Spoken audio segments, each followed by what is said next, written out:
ये 5 चैप्टर जो है आपके मैथ के बहुत ही इजी भी हैं और आप एक बार भी पढ़ेंगे तो उसको आसानी से समझ जाएंगे। तो चलिए देखते हैं ये 5 चैप्टर आपके क्या है।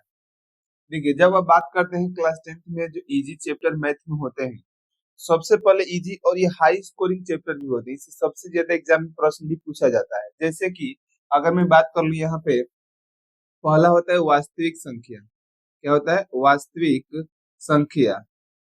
ये बहुत ही आसान, क्योंकि इसमें आपको एचसीएफ एलसीएम निकालने के लिए दिया जाएगा।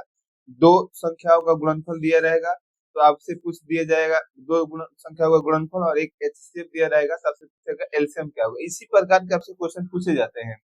यानी कि इसको हम इंग्लिश में रियल नंबर के नाम से भी जानते हैं। रियल नंबर के नाम से जानते हैं। दूसरी बात, दूसरा जो हमारा सबसे आसान चैप्टर है इसमें बहुपद। ठीक है ना? आप लोग कहते हैं कि सर बहुपद तो सिलेबस हट गया है, लेकिन फिर भी बहुपद पे बहुत सारे क्वेश्चन पिछली बार पूछे भी गए थे। ठीक है ना?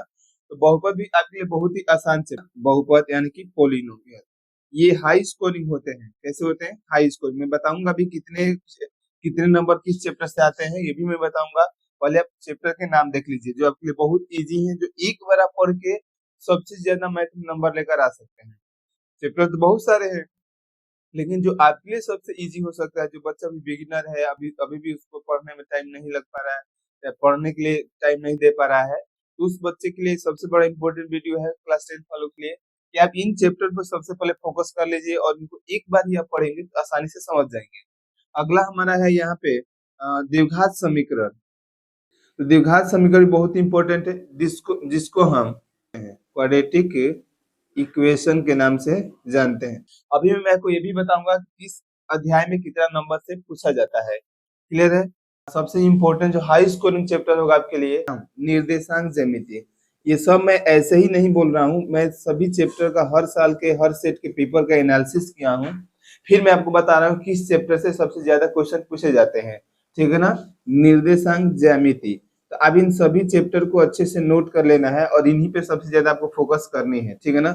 जिसको हम कोऑर्डिनेट ज्योमेट्री। ठीक है ना? और लास्ट और पांचवा जो हमारा सबसे इजी भी है और हाई स्कोरिंग है, वो है लास्ट चैप्टर हमारा प्रोबेबिलिटी, यानी कि इसको हम बोलते हैं प्रायिकता। क्या बोलते हैं? प्रायिकता। याद रखेंगे, यानी कि प्रोबेबिलिटी।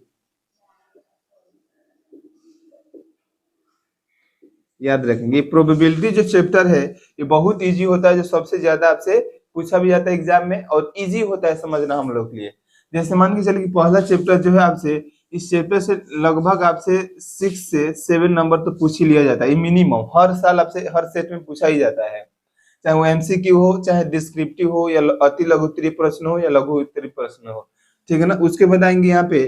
तो बहुपद से आपसे 5 to 6 क्वेश्चन आपसे पूछे जाते हैं आसानी से और बिल्कुल इजी से आप इसका आंसर दे सकते हैं। द्विघात समीकरण से आपसे सीधे क्वेश्चन 7 से 8 यानी कि 7 से 8 नंबर के आपसे प्रश्न पूछ लिए जाते हैं। ये सारा कुछ बिल्कुल एनालिसिस है, मैंने खुद ही पेपर को लेके पढ़ा है, देखा है, तब मैं आपके सामने बता रहा हूँ। मैं ऐसे ही नहीं बता रहा हूँ ताकि आपको बोल दूं और आप पढ़ ले आपका नंबर कम हो जाए, ऐसा कभी नहीं हो सकता है। ठीक है ना? निर्देशांक ज्यामिति में अब याद रखेंगे, निर्देशांक ज्यामिति सबसे ज्यादा हाई स्कोरिंग यहाँ पे होने वाली है। तो ये भी मान के चले कि इसमें 7 से 8 क्वेश्चन ही आपके एग्जाम में आ जाते हैं मिनिमम। मैंने आप अगर ऐड करेंगे तो आप एमसीक्यू को ऐड कर लीजिए, फिर आप 2 नंबर वाले प्रश्न को 4 नंबर वाले प्रश्न में अगर देखेंगे तो आसानी से क्वेश्चन आ जाते हैं। इस अध्याय से आसानी से आपसे क्वेश्चन पूछ लिए जाते हैं। परीक्षा की बात करेंगे तो परीक्षा वही हमारा स्कोरिंग मार्क होता है 6 to 7 नंबर, यानी कि इससे भी सबसे ज्यादा प्रश्न पूछा जाता है। यानी कि इस टाइप से अगर आपसे प्रश्न पूछे जाए इन सभी चैप्टरों में से, तो सोचिए कितना आपके लिए इजी होगा। और इससे भी एक आसान चैप्टर होता है, थोड़ा सा कॉम्प्लिकेटेड भी है और आसान भी कर सकते हैं। यदि आपको सब्ट्रैक्शन एडिशन मल्टीप्लिकेशन थोड़ा फास्ट आता है तो आप कर सकते हैं, जिसका नाम है स्टैटिक्स। क्या नाम है? सांख्यिकी। उम्मीद है कि आपको ये टॉपिक समझ में आए होंगे और इसको आसानी से आप लोग पढ़ लीजिएगा। मिलते हैं नेक्स्ट चैप्टर में।